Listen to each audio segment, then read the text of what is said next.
Before I get into adjuncts, I want to talk about kettle sours and how we produce our kettle sours. So here at Aslin, our kettle sours are pretty basic. We use Pilsner as our base malt. Usually, sometimes we'll use two-row, but Pilsner is a little bit lighter in body. And we do a higher mash temperature than our double IPAs, so 158 to 160, to really enhance the body of those kettle sours. We'll also add wheat and acidulated malt to the grist composition because we want to make sure that we are contributing some creaminess and give a higher level of head retention with the wheat, but also have a pre-boil mash pH within range to really set the lactobacillus up to be successful during its souring stage. Generally, what we'll do is we'll louder the wort to the boil kettle and boil the beer to kill any wild or natural yeast and bacteria that may be residual or left on the grain prior to mashing in or milling, and boil that wort for 15 minutes. This ensures that we have a safe environment for the lactobacillus to really shine.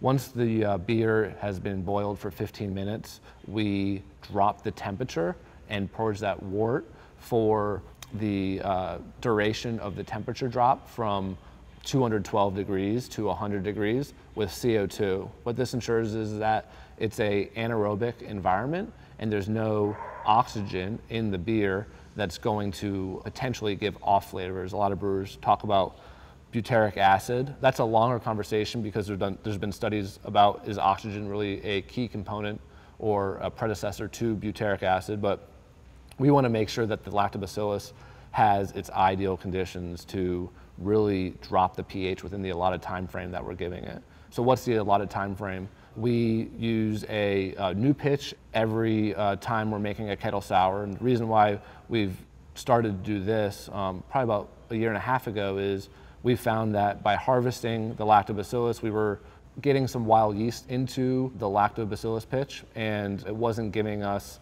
a clean souring phase.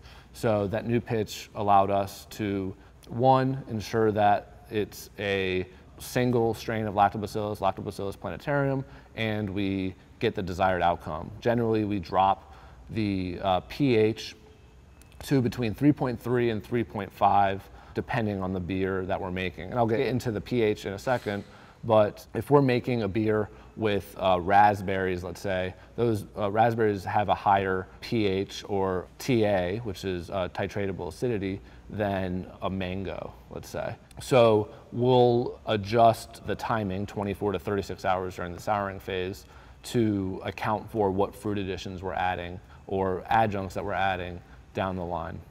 Now, pH is a hot topic because pH isn't necessarily the true test of how tart a beer is going to be.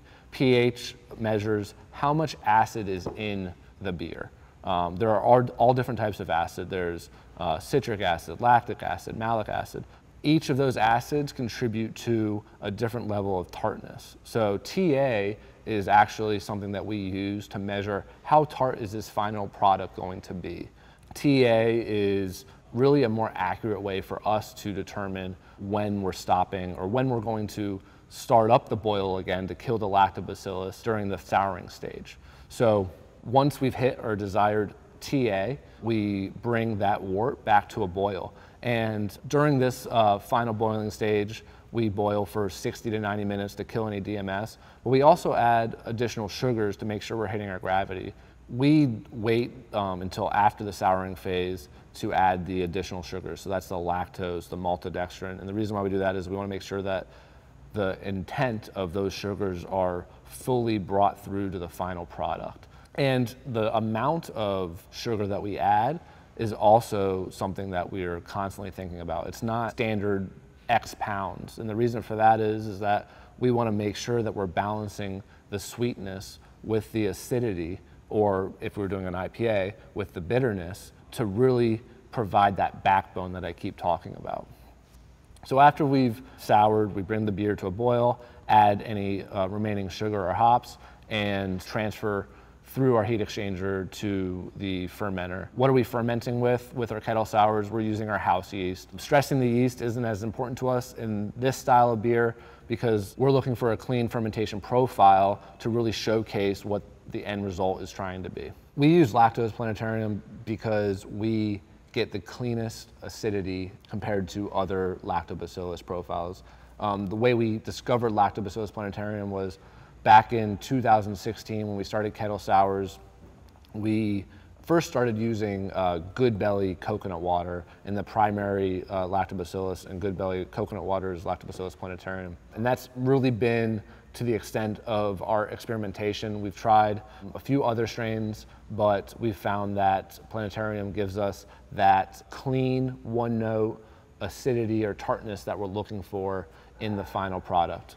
And it's also been the easiest one to work with in terms of timing. So going back to TA or pH, what are we looking for our ideal TA and pH? It takes about 24 to 36 hours. Sometimes it's not only by taste are we trying to determine how tart we want the beers to be, or timing for bringing the beer back to boil. It's also very temperature dependent. If the temperatures drop too much, it takes a little bit longer for the lactobacillus to finish its job.